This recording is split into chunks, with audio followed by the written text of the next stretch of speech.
All right, so today we're gonna dive into something pretty wild. Yeah. Textbook pirates All right. in Istanbul. Sounds interesting. Yeah, so we're looking at this excerpt from a book by Professor J. Christopher Westland, Okay. and it's all about this like really unusual situation back in the late 1980s, Uh-huh. where this British textbook publisher, Yeah. they found out that their books were being like massively pirated in Turkey. Oh, wow. But get this, instead of like going after the pirates, Right. they actually made a deal with them. Really? Yeah. So we're going to like unpack this whole thing. Like, how did this even happen? Yeah. Why did they make this deal? And like, what does it even tell us about, business and stuff? I'm curious. So first, let's like set the scene, Yep. like what was going on back then in the late 1980s? So the late 1980s were a really interesting time. Like Yeah. international business schools, they were booming, Uh-huh. and MBA programs in English, they were becoming super popular like all around the world. And so this created like a huge demand for English textbooks. Yeah, especially in like places where English wasn't the first language. Exactly like Turkey. Okay, so perfect opportunity for our British publisher, right? You would think so, right? Yeah. But there was a problem. What was that? Turkish copyright laws. Ah, Back then, they weren't as strong as they are now. okay. And some people saw this as like a chance to make some money.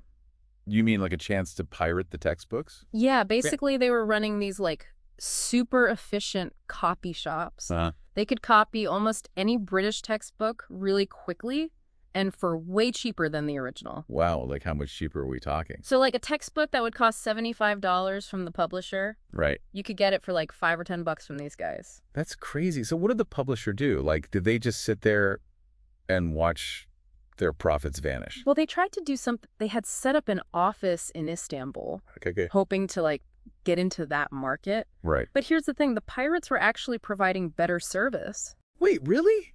How is that even possible? So the pirates were fast, they were reliable, and super customer friendly. Uh-huh. You could go into their shops, ask for a specific textbook, and they'd have it ready in like a few hours.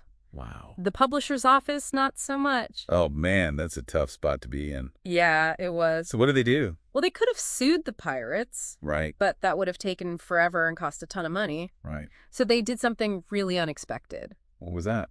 They made a deal with the pirates. Seriously? Yeah, they found the two biggest pirate groups in Istanbul, Okay.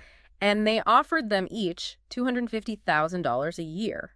For what? Exclusive distribution rights. So basically they were paying the pirates to sell their books. Exactly. They basically outsourced their entire distribution to the pirates. That is wild. It's like something you'd see in a movie. Right? So did it work? It did. It was a win-win-win situation. How so? Well, the pirates got a steady income, and they looked legit. The publisher got their books into the market way faster and cheaper, and they didn't have to deal with any lawsuits. Right. And most importantly, the Turkish students still got their textbooks. Wow. So the publisher basically realized that fighting the pirates was just a losing battle. Yeah, they were really smart about it. They adapted to the local situation. So what do you think would happen if this same situation played out today? Ooh, that's a good question. Things are so different now with ebooks and online learning. Right. Like, would piracy even be a thing anymore? And if it was, how would publishers deal with it? Yeah.